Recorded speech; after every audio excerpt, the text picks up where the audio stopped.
할렐루야. 오늘도 하나님 말씀 앞에 앉아 마음을 열고 하나님 말씀을 듣고 그 하나님 말씀을 붙잡고 기도하기 원하는 모든 성도님들의 삶 속에, 가정 가운데 또 섬기는 교회 가운데 주님의 은혜가, 말씀의 능력이 충만하기를 간절히 바랍니다.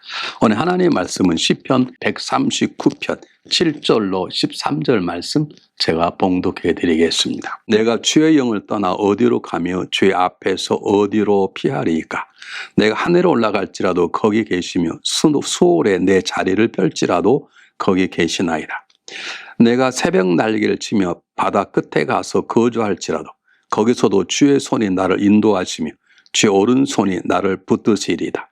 내가 혹시 말하기를 흑암이 반드시 나를 덮고 나를 두른 빛은 밤이 되리라 할지라도 주에게서는 흑암이 숨기지 못하며 밤이 낮과 같이 비추니이다. 주에게는 흑암과 빛이 같음이니이다. 주께서 내 내장을 지으시며 나의 모태에서 나를 만드셨나이다. 아멘. 오늘 이 뜨거운 아름다운 한 신앙의 고백은 바른 사람의 바로 다윗이 신앙의 고백이라고 알려진 본문입니다. 다윗 구체적으로 어떤 상황 속에서 쓰였는지 고백했는지 알 수 없지만 짐작하기로는 많은 학자들이 보면 다윗이 노년에 인생의 많은 삶을 살아가는 노년에 썼던 아름다운 시입니다. 시편 23편이나 시편 139편이 어쩌면 그의 인생 황금기에 그리고 신앙의 가장 절정에 이르렀었던 시편이라고 추측되는 본문의 내용입니다. 이 본문을 읽어낼수록 우리는 다윗의 마음을 알 수 있고 다윗을 인도하시는 하나님의 마음을 쉽게 읽어낼 수 있습니다. 자, 다시 한번 우리 7절 제가 한번 읽어보겠습니다. 내가 주의 영을 떠나 어디로 가며 주의 앞에서 어디로 피하리이까? 내가 하늘에 올라갈지라도 거기 계시며 수월에 내 자리를 펼지라도 거기 계시나이다. 이 놀라운 고백입니다. 우리가 신앙생활하면 가장 안 되는 것이 이 본문입니다. 제가 한 교회를 섬기면서 때때로 문제 있는 성도들 만날 때 그들의 가장 큰 문제가 무엇인가? 하나님에 대한 올바른 인식이 부족하다는 것입니다. 하나님이 천지 창조하심을 압니다. 하나님이 우리의 만물의 주인이심을 압니다. 그분께서 독생 아들 이 땅에 보내신 걸 압니다. 십자가의 길을 여신 분이 그분이시고 죽었던 예수님을 다시 살리시고 우리의 구원자로 만드시면 하나님을 압니다. 그 우리 안에 성령을 보내셔서 우리 하나님의 말씀을 깨닫게 하고 하나님의 말씀을 순종하도록 하는 귀한 선물을 보내면 하나님을 압니다. 그것까지 다 알아요. 그러나 문제는 그렇게 알게 된 하나님의 그 모습들이 내 삶 속에 어떻게 작동되고 있는가를 때때로 놓칩니다. 그 중에 하나가 뭐냐면 오늘 성경 본문이 다윗이 고백한 하나의 모습입니다. 제가 한번 다시 읽어드리겠습니다. 왜냐하면 이건 정말 중요한 것이고 이것이 우리의 삶 속에 작동이 되어야 정말 우리는 그 사람을 성령의 사람, 구원받은 사람, 더 나아가서 성숙한 사람이라고 말할 수 있습니다. 한번 제가 다시 한번 읽어보겠습니다. 내가 주의 영을 떠나 어디로 가며 주의 앞에 어디로 피하리이까?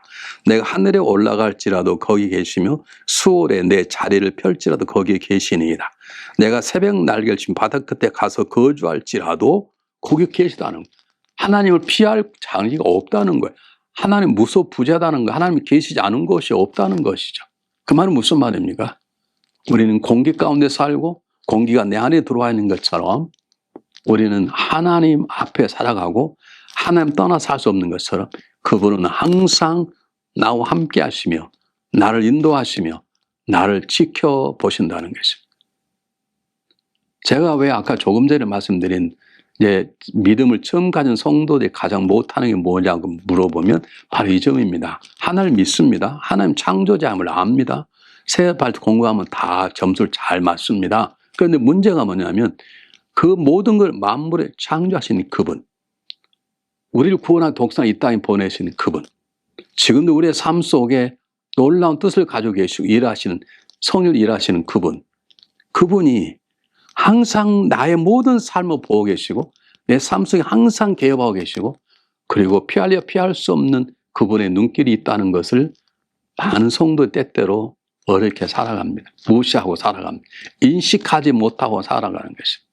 우리 이런 말 제가 설교할 때 제가 대놓고 하거든요. 좀 예배 시간에 사실 합당한 말은 아닌데 우리 아무도 안 보잖아. 우리 둘이만 하면 되는 거니까 적당히 하자고. 아닙니다. 성도는 그럴 수 없습니다.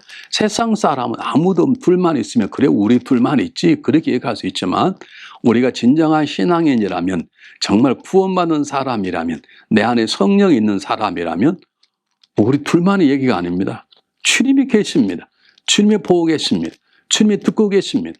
주님을 피하여 숨을 수도 없고 주님 몰래 대화를 나눌 수도 없고 주님 몰래 엉큼한 일을 할 수도 없습니다. 그분 어느 곳에나 계시고 언제나 계시고 언제나 모든 걸 보고 듣고 계시기 때문인 것입니다. 이 신앙의 고백이 되고 이 신앙의 삶에 적용이 되어야 우리가 하나님 앞에서 정말 조심스럽고 경건한 삶을 살아갈 수 있는 것입니다.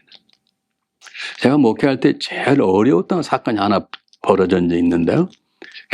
첫 번째 교회를 짓고 하나님의 은혜로 교회가 성장하게 되어서 또 교회를 두 번째 5만 스퀘어 되는 교회를 지었습니다. 하나님 또 성장 2만을 더 7만 정도의 큰 하나님의 아름다운 교회 건물을 갖게 되었는데 문제가 뭐냐면 철은 어린애들이 교회가 건물이 크다 보니까 빈 공간이 있잖아요. 그 빈 공간에 숨어서 자기들끼리 데이트도 하고 남 욕도 하고 흉도 보고 예배 시간에 들어가지 않고 숨어 있는 거예요. 그걸 우연히 알게 되어서 그걸 처리하는데 시간이 많이 걸렸습니다. 왜냐하면 아무리 설명해도 걔들은 때만 나면 숨는 것입니다. 나중에 훌륭한 강사님들이 오셔서 하나님의 이 무소부지함 모든 걸 알고 계시고 항상 우리 함께 계시고 그분 앞에 피할 길이 없다는 우리의 일처이스탄 모든 마음과 모든 말함과 모든 행동을 다 알고 계시다는 그분에 대한 설교를 강조하고 교육하고 나서 많이 다스려졌습니다. 아마 우리가 지금 몰라도 지금도 아마 그런 사람이 있을 거예요. 왜냐하면 우리는 정말로 하나님 우리 기도 주시면 열심히 기도합니다. 하나님 우리의 삶에 복이 압니다. 근데 복을 달라고 기도합니다. 그런데 정말 중요한 건 그분께서 밤이나 낮이나 우리 함께 하시고 모든 걸 알고 계시다는 사실 앞에 그분이 안 계신 곳이 없다는 사실 앞에 우리의 삶을 바로 잡지 못할 때가 있습니다. 다윗이 말년에 그걸 깨달은 것이죠. 아마 자기가 예전에 그랬다는 것이죠. 밧세바의 불륜이 그거 아닙니까? 불륜뿐입니까? 어떻게 자기의 죄를 속이려고 우리아를 부릅니까? 그게 안 되고 어떻게 또 죽입니까? 아마 다윗은 죽이기만 하면 되는 줄 알아. 하나님 다 보고 계신 것을 그 순간 망각하고 있었던 것이죠. 그렇습니다. 우리 신앙생활 하다 보면 많은 어려움이 있습니다. 참 누구라도 한번 정말 억울한 일 당하면 누구한테 얘기하고 싶습니다. 정말 나에게 상처 준 사람을 누구한테 당신만 알아 그렇게 얘기할 수 싶을 때가 있습니다. 할 때는 하십시오. 그러나 중요한 것은 하나님이 듣고 계시고 보고 계시다는 사실 인식하시고 하십시오. 내가 이런 일을 하는데 아마 하나님께서 보시면서 마음이 아프시겠다. 그러면 멈추십시오. 하나님 보고 계신데 할 수 없다. 그러면 멈추어야 되는 것입니다. 한번 생각해 보시기 바랍니다. 여러분이 누군가의 앞에서 악한 일을 행할 수 있습니까? 할 수 없을 것입니다. 누가 보고 있는데 내가 갖고 싶은 물건을 마음대로 훔칠 수 있습니까? 그럴 수 없을 것이 아무도 안 보니 훔치는 것 아닙니까? 아무도 안 본다고 아무도 듣지 않는다고 생각하니까 우리가 비판하고 공격하고 욕하고 그러지 않습니까? 네, 성경은 다윗은 뭐라고 고백합니까? 하나님을 피할 수도 없고 하나님을 숨길 수도 없고 감출 수도 없다는 거죠. 하나님 앞에서. 그것이 내 삶을 경건케 하고 그 삶이 하나님 앞에서 바르게 살고자 하는 가장 중요한 진리를 다윗은 깨달은 것입니다. 우리 잘 아는 건 다윗은 처음부터 그러지 않았습니다. 다윗이 도망자 될 때 생쇼도 한 적도 있습니다. 불륜도 저질렀습니다. 많은 어리석 행동도 했습니다. 그러나 나이 들어 그가 인생을 살면서 하나님 앞에 합당한 자로 살기 시작했을 때 그는 비로소 하나님의 이런 놀라운 은혜 하나님 앞에 경건하게 밖에 살아갈 수 없는 삶을 살아가게 된 것입니다. 제가 목회할 때 때때로 참 어려운 적이 있었어요. 정말 어려움 당한 가정이 하나 있었습니다. 그 가정의 문제를 저 혼자만 기도해야 되는데 제가 어떤 분에게 기도를 부탁을 했습니다. 저 혼자 하기가 기도 제목이 너무 커서 이건 당신만 알고 좀 기도를 부탁하라고 그랬는데 그 기도가 그분도 다른 데 부탁하고 비를 돌고 돌아서 제게 기도를 부탁한 분의 귀에 들어가 버렸습니다. 결국 그 가정은 저를 위해서 다른 교회로 옮겼었습니다. 제가 그때 깨달은 적이 있습니다. 정말 나의 모든 것을 지켜보고 행하시는 분, 내 삶을 온전히 살게 하시고 계신 분 하나님 한 분밖에 없다는, 제 뜻이 나쁜 게 아니었어요. 정말 어려운 문제이기 때문에 한 분에게만 부탁하고 절대로 그 기도 제목이 다른 사람 나가지 않을 바랬는데 그걸 지켜지지 않은 것입니다. 그때 그 사람을 나쁘다고 말할 수 없는 것입니다. 돌고 돌아 결국에 그런 문제가 벌어졌고 그 가정은 저희 교회를, 저를 위해서 교회를 떠나게 된 사건이 있습니다. 얼마나 부끄러운지 모릅니다. 우리 하나 꼭 생각해야 될 것입니다. 정말 나는 하나님을 사랑하고 있는데 나를 하나님 앞에서 올바르게 살아가고 있는가? 우리가 아내를 정말 사랑하는데 바람필 수 있을까요? 내가 남편을 정말로 사랑하는데 자녀 앞에서 남편을 흉볼 수 있을까요? 남편이 없다고 할 수 있을까요? 아닌 것이죠. 오늘 성경 본문도 읽겠습니다. 10절에 보면 거기서도 주의 손을 나를 인도하시며 주 오른손이 나를 붙드시나이다. 그래서 이게 무슨 말입니까?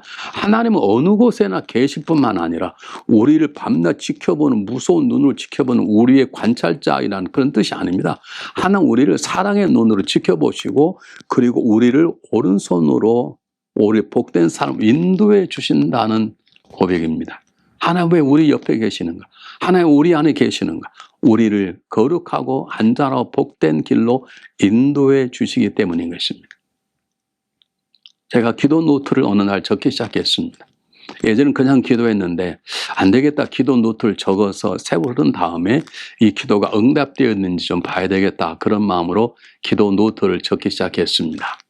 근데 기도 노트를 적으면서 제가 어느 날 우연히 깜짝 놀라 깨달은 게 뭐냐면, 기도의 제목들을 사람들 기도치 다 적으면 깨달았던 게 뭐냐면, 하나님이 제가 기도하기 전부터 이런 것 모든 걸 알고 계시고 그리고 이 모든 것들을 친히 인도하시고 지켜주시고 해결해 주신 분이구나, 그걸 깨닫게 되었습니다. 기도하면서 제 마음이 열렸고, 기도하면서 보지 못하는 게 보게 되었고, 기도하면서 들지 못한 게 들리게 되었는데, 우리가 기도하기 전에 하나님 이미 알고 계셨고, 우리가 마음속으로 신음하는 소리 내죠. 그분은 다 듣고 계셨고, 그러니까 우리가 기대하는 선한 손길로 우리의 삶 속에 응답해 주신다는 걸 제가 깨닫게 되었습니다. 사랑하는 여러분, 우리 주님께서 우리를 인도해 주신다는데, 주의 손이 우리를 인도해 주신다는데 무슨 걱정이 있습니까? 주의 손이 인도해 주신다는데 걱정이 있다. 그래도 걱정이 됩니다. 그러면 그게 믿음 자체가 문제인 것이죠. 주의 손은 완벽한 손입니다. 하나 일하시는 완벽하고 전능한 신입니다. 그러므로 그의 일하시는 빈틈이 없습니다. 어떤 분이 사업으로 굉장히 어려웠습니다. 제가 그 점을 신방 가면서 신방에 이제 기도를 했습니다. 하나님이 저에게 이런 평안함을 주었습니다. 그 점 망하지 않는다. 근데 망할 만큼 결정적인 어떤 일을 당했죠. 제가 이 자리에 소개할 수는 없지만, 저 사업자 이제 망했겠구나라고 하는 것을 제가 즉시할 수 있었어요. 제가 사업은 아니지만, 그분도 나는 이제 사업이 망했다라고 하는 것을 깨닫고 있었어요. 제가 그분을 이제 위로하려고 기도하는 가운데 하나님 제 이런 마음을 주셨어요. 내가 그 가정을 다 안다. 걱정하지 말라. 가서 담대히 선포하라. 참 놀라운 것은 제가 선포하려고 가기 전에 이미 가서 성경을 피려고 할 때 그분이 고백했습니다. 목사님, 제가 이번에 돈으로 말하면 수백만 불을 잃었습니다. 그런데 걱정하지 않습니다. 하나님이 저를 새롭게 세워주신다고 확신이 저에게 왔습니다.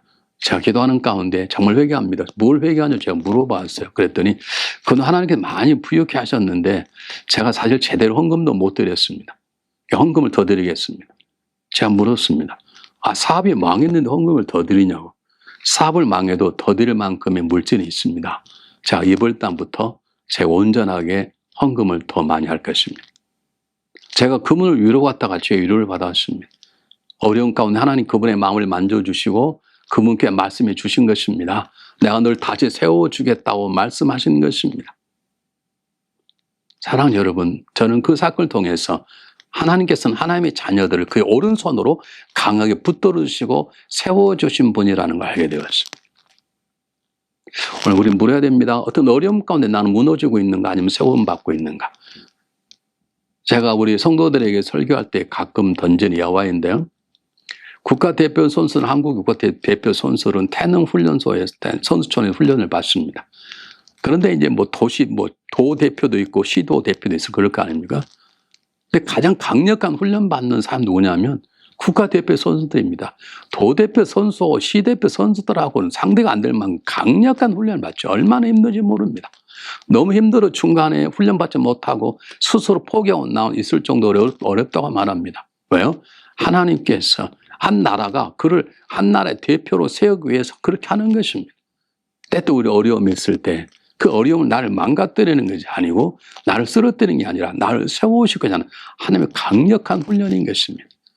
그 훈련을 피해버리면 국가대표를 끌려갔다가 뽑혀갔다가 결국 스스로 퇴출하는 것과 같은 어리석인 것이죠. 꼭 기억하시기 바랍니다. 하나님은 오른손 붙들어 주십니다. 사랑의 손으로 세워주십니다. 이 말은 아무 문제없는 평안한 길이 있다는 말이 아닙니다. 때때로 어려워도 하나님 그 어려움을 통해 나를 성장시키시고 때때로 억울을 당하여도 그걸 통해서 나를 더 강건케 하셔서 이 하나님의 은혜라고 일하심이라고 말할 만큼 하나님 우리를 통해서 그분의 영광을 드러내실 거라고 말합니다. 자, 잘 보시기 바랍니다. 13절이 가장 중요한데 오늘 성경 본문의 가장 결론 같지만 중요한 본문이 주께서 내 장을 지으십니다. 못해서 나를 만드셨나이다. 하나님 그냥 일하신 분이 아니라 모든 것을 알고 계신다는 거예요. 내 삶을 만들어 내신 분이시고 만들어 가실 거라는 것입니다. 제가 어릴 때 속회 예배를 드리러 갔습니다. 담임 목사님과 함께. 그 가정에 5살 어린아이가 저에게 찾아와서 고장난 자동차를 좀 고쳐달라는 것입니다. 아주 간단한 것입니다. 어렵지 않습니다. 그런데 예배 중이었습니다. 그래서 얘야 내가 예배 드리고 나서 고쳐줄게. 안 된다는 거예요. 지금 해달라는 거예요. 아니 잠깐만 기다려. 그랬더니 그 애는 기다리지 못한 채 자기 스스로 고치겠다고 하더니 결국 자동차를 조그마한 장난감을 완전히 망가뜨린 적이 있습니다. 믿음의 사람은 그러지 않습니다. 믿음의 사람은 서둘리지 않습니다. 믿음의 사람은 포기하지 않습니다. 믿음의 사람은 절망하지 않습니다. 믿음의 사람은 비관하지도 않습니다. 왜요? 하나님이 함께 하시기 때문에 그분이 고치시고 세우시고 그분이 만들어주시고 결국 우리를 통해 그분의 영광을 받으시도록 그분께 친히 우리를 인도해 주실 것을 믿기 때문입니다. 지금 혹시 어려운 가운데 있습니까? 여러분의 소리를 듣지 마시고 여러분 가운데 와서 하나님의 음성에 귀를 기울이십시오. 때때로 어려워도 그분의 말씀은 거기에 순종하십시오. 그게 우리가 살아나는 길이고 하나의 영광을 받는 길입니다.